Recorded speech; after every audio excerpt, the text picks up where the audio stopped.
Hello, I'm Lisa Jersenko, VP of Business Event Strategies, and we're very glad that you joined us today to learn more about ET20. In just a moment, I'm going to show you how to get to information on exhibiting at ET20 and also how to submit an abstract. We encourage all of you to think about submitting an abstract if you have a good idea, something new and innovative that you would like to talk about at ET. I think there's some very exciting things in store for you today. For those of you who have never attended ET, or you've been to ET events in the past, you can start at the etfoundation.org page to gain more information about the upcoming ET20 event at the Hyatt Regency Orlando in Orlando, Florida. For more information on the particular event that's coming up, you want to click on International Aluminum Extrusion Technology Seminar and Exposition. The next page that comes up is going to give more information about the event as well as past ET events. What you want to do if you're interested in exhibiting, submitting a paper, or attending is then click on et20.org.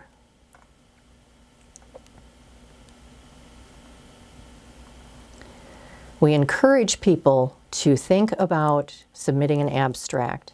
Even if you're not a writer or you've written a little bit, but you're not sure if you're quite good enough, by all means, submit an abstract anyway.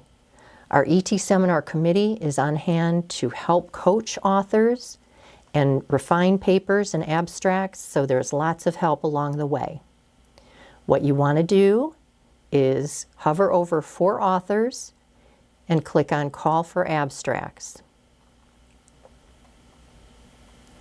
Scroll down just a tad and click on Submit Your Abstract, and this is where you're going to create a profile. Even if you submitted papers in ET16, you will still need to create a brand new profile. This is a brand new website. For those of you who are interested in exhibiting, hover over the ET Expo button and click on For Exhibitors. All the information you need about securing a booth and what you need to do, you can get to from this page. You want to click on Expo Prospectus and Contract, and if you have any questions at all, you can always email or call, emailing spohr@tso.net, or call the number you see at the bottom, 847-416-7258, for more information on exhibiting. I'd like to introduce Craig Werner, ETSC, or Extrusion Technology Seminar Committee Chairman, and also of Kaiser Aluminum, joining us today to tell you even more about ET. He has many, many years of experience in ET events, and he is very excited about the upcoming ET20. So I'd like to present Craig Werner. Thank you, Lisa. I appreciate the introduction. And thank you to all the listeners. This is an important webinar we're putting on, talking about the premier event in our industry, ET 2020. There have been a number of ETs going on from 1969 through 1976 and every 4 years thereafter. And this is the longest in a very successful series of ETs that has helped our industry to get to where it is today, and your chance to attend. ET is the one place you can go to learn everything you need about the aluminum extrusion industry, what's new, what you can take away to apply in your factories, etc. Don't miss it. This year's ET will be May 19th through 22nd. It'll be held in the Hyatt Regency Orlando. It's a centrally located facility that'll have very easy access to restaurants, theme parks, entertainment, etc. So I think everyone will enjoy it. As with past ETs, there's a number of different things that make up an ET. There's over 100 technical sessions running through different tracks, which we'll talk about in a little bit. There's general sessions where all of us are together at one time hearing the same message on some of the most critical technical information. There's the ET Expo, which is an opportunity for suppliers to showcase their equipment and their processes and for them to have one-on-one conversations with the over 1,000 people that will be coming to ET, that are coming there for one reason only, to learn about extrusion technology. There's networking opportunities which abound, and the beauty of this is the ETs are a place, again, where extruders, suppliers, equipment suppliers, customers, people are coming to ETs for one reason only. They want to learn about aluminum extrusion. They want to learn about what's new. So the beauty of ETs is having this focused group. Besides that, we have the Extrusion Showcase, where we show a number of different types of uses of extrusion over the years, often interesting things, and perks people's imagination. And we usually have add-on workshops, we will this time as well, before and after ET. So you have the opportunity to learn more. You're already spending money traveling to an ET. If you can tack on a day before or after, you can get that much more value out of your valuable time. So if you look at the program on the right, we start with the add-on workshops, we have the general sessions, we open the expo, we have the technical papers on Wednesday and Thursday, and then we close the expo on Thursday, and there's another couple workshops occurring on Friday as well. So it's going to be a fun-filled week. Opportunities will abound to learn a lot. Who shouldn't attend ET? If you're in the aluminum extrusion industry, you should be attending ET. Whether you're in management, whether you're in engineering, some plant floor people will find it valuable, supervisors, superintendents, tooling professionals, equipment manufacturers, finishing managers, customers of extrusions will have the opportunity to learn about extrusions and also learn about those people who excel in what they do and are presenting their best work at ET. The call for abstract is where the whole process starts. Without abstracts, we don't get papers. There's a list of the different topics here talking about the different tracks in ET. This is a preliminary list. It can change depending on the types of papers that come in. We haven't always had a value-added track, although it's a very worthwhile track. So it depends how many papers we get. But typically, billet process and equipment is the first track. Extrusion equipment is next. Extrusion and die practical is where we learn practical things about the use of processes, equipment, and tooling. Management issues talks about how do you best manage extrusion operations. Theoretical touches on the more theoretical aspects of extrusion, and sometimes difficult to follow, but really gives you a good look ahead into what's happening in the future. And finally, value added. Where are these extrusions used? How are they fabricated, finished, and what do they become? Critical date is that the online abstract portal has already opened up. The abstracts are due by the end of February. We need as many excellent abstracts as we can. In the past, we've often got to a position where we had more abstracts than we could use in papers. So we ended up having to turn some away. So get your abstracts in early so that you can make sure that we slot the program properly. Once we develop the number of different papers we can support in the presentation, sometimes we can accept late abstracts for publication only, but then you don't have a chance to speak to your audience. So really get your abstracts in early, make them high quality, work with people on the ET committee if you have some questions, and we'll provide some links and some information about that later. The portal will close at the end of March in 2019. So they're really due earlier, but if you get them in for the month after, there's a chance you might be able to get your abstracts accepted. Best to do it early. To submit an abstract, simply go to www.et20.org and you'll find there the link for an abstract portal. Once you click on that, you follow the on-screen prompts and it'll talk you through how to do it. One of the challenges that we face with the European Union is we have a lot of terrific extruders and suppliers and customers and others that are EU based. There's a new law called the General Data Protection Regulation, and it's meant to protect people from getting unwanted emails and other communications. I very well understand why this is in place. From an ET and from a committee standpoint, it makes it a little bit more difficult because we have to reach people. These people want to learn about ET. They want to be coming to ET. They've been coming in some cases for decades. We don't want them to not get the communications. So any way that any of you can help play up with your suppliers, your customers, your peers that you know in the industry that are located in the EU, let them know that they need to contact the AEC and give get onto our mailing list officially so that they can get all of the information about ET.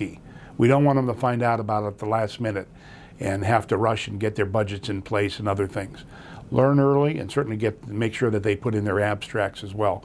We've had fantastic papers from the EU and we want to see that continue. The ET Expo is the opportunity for suppliers of equipment to show their equipment, tooling, concepts, software, whatever it is that supports our industry. So this expo is a floor-oriented, walk around, see what's available, talk to people where the suppliers and the extruders and other folks can talk together and get to know one another, sometimes get to catch up on old times. A lot of us have known each other for many decades, but there are always new people there. For the new folks attending, the suppliers want you to see them. They want to see you walk around and talk to them. They want an opportunity to interact. That's why ET is so valuable. So the ET prospectus has been released. I know that those spots are really filling up quickly because, again, this is the once every 4-year opportunity to have an audience which is specifically focused on ET and on extrusion technology and on our industry. Doesn't touch on other things. Our leadership team that heads up ET, I'm the chairman of it. I'm with Kaiser Aluminum. Our vice chair is Jerome Foreman from Rio Tinto Aluminum. And past chairs are Jim Sanderson, who's now in the consulting role, prior with Kaiser, Bob Peacock from Almag Aluminum, and my uncle and my mentor, Bob Werner, who's our chairman emeritus. So we're the leaders, and we're helping to make sure things happen on time and that we do all the right things. But there's a lot more than that make this up. Here's the ET Seminar Committee. We have a tremendous number of old, and I don't mean age-wise, I mean old that they've been around for a long time and they've been working on our industry and on ETs, but we have new members as well. So these are the people that are giving of their time, that are volunteering all of their time to attend meetings, to fly out to places, to be on webinars online, to give information out, to talk with us on phone calls, to read papers, to go through abstracts. The hard work that it takes to put on an ET is done by all of these folks. And I'm not going to read through them. It's on the screen long enough you can glance through it, but I'll tell you, these are the people you need to thank for having ET be successful. And most of them have been involved in past ones as well, so they deserve thanks for that type of work as well. There's a number of different ways to connect with ET. Certainly paper mailings occur, but there's also Twitter, Facebook, LinkedIn, and the overall mailing list, www.et20.org. Make sure that you're connecting in every way possible so you can hear messages from various means. You'll also find that when you start to hear other people talking about ET, you'll start to get ideas on, well, maybe I should be sending somebody in that role, or maybe I ought to do a paper on what seems simple to us, but the industry really doesn't know this. So start to pay attention to what's the buzz that's going on around ET and figure out how you can make best use of it for yourself and your company. I'm looking forward to seeing all of you at ET. ET is the opportunity to learn things that you can get nowhere else. Make sure you budget your time for the papers you're going to present, for the expo vendors you want to visit, and for the people you want to send to ET. It's a tremendous opportunity. Don't pass it up. Only comes every 4 years. Keep in touch with us by looking at et20.org. And one of the things when you go to the expo, this was from last time. This is the ET logo from ET16. And what was interesting about this logo, it was made up of individual puzzle pieces. So these puzzle pieces fit together to create the logo. These puzzle pieces are available, were available in 16, in silver and in black. You can see the one piece sticking out a little bit here. What you do with these puzzle pieces is you go around and talk to the different vendors that are sponsoring each of the puzzle pieces. And you have the opportunity first to get the piece, so you can get some silver, black, whatever color we're going to be doing this year for ET20, but you have the opportunity to have an easy start to a communication with the suppliers. So when you're going there, they're all too happy to give you their piece so that you'll stop in and talk to them. They can talk a bit about what they have to offer and understand what your needs are. So besides what you learn from ETs, these puzzles are pretty cool. But there really is a lot to learn from ETs. When you leave ET, you'll have a electronic version or you have the opportunity to purchase a paper version as well, to have mailed to you, I believe. The paper version has, and the electronic version, have all of the information about all the tremendous technologies and data that's being provided to our industry, from billet process all the way through value added, all those 6 tracks in between. A section of each of these books is set up for each of the tracks. It's easy to access, whether in paper form or electronically. And you also have the opportunity, by contacting Lissinger Zenko, to purchase all of the past ETs as well electronically. By getting that, you have the ability to have all of this information at your fingertips. Shameless promotion for my own ET paper that I'm working on. I'm writing a paper about ET69, the very first ET. There were 30-some papers in ET69, and I'm reading through all of them, and as I read through them, and as I'm thinking about them, and as I see them used and referenced in many different papers through the decades that I've been involved in ET, I realized that some of these old papers, the process hasn't changed. We may have fine-tuned things, we may have learned more about extrusion and more about alloys and more about how to process it, but a lot of the fundamentals have remained the same. And there's valuable information to be got from those early ETs. And that's why I made the comment a few minutes ago about contacting Lissa, and if you're interested, being able to purchase all the past electronic copies. Because while you go to the current ET to look ahead and see what's current and what's coming down the pike, particularly on the theoretical side, looking backwards at ETs, if you want to put in a stretcher, if you want to put in a log shear, if you want to put in the different types of quenching equipment, you can research ETs from the past. And we've got, I think it's something like 1,600 of them. There's a lot of ET papers available. And you can search on them. You can look for keywords. So our suppliers provide unbelievable information, but so does the compendium of these books that we have from 1969 onto the current. And you don't need to buy the physical copy. Some of those aren't even available, but you can get them electronically. So I would encourage you to read my paper. I'm going to talk a bit about that, but you've got the punchline already. I'm going to encourage you to look at past ETs. Don't just see what you can get out of the current ET. I'm guessing many of you hearing this have been to ETs before, or other people in your companies have been to ETs. They have access to the data already. But you can also buy the data, get it all in one place if you'd like. But don't just take advantage of the next ET. Take advantage of the older ETs as well.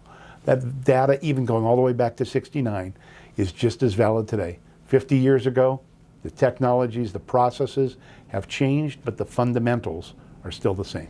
ET20 is going to be at the gorgeous Hyatt Regency Orlando in downtown Orlando, Florida.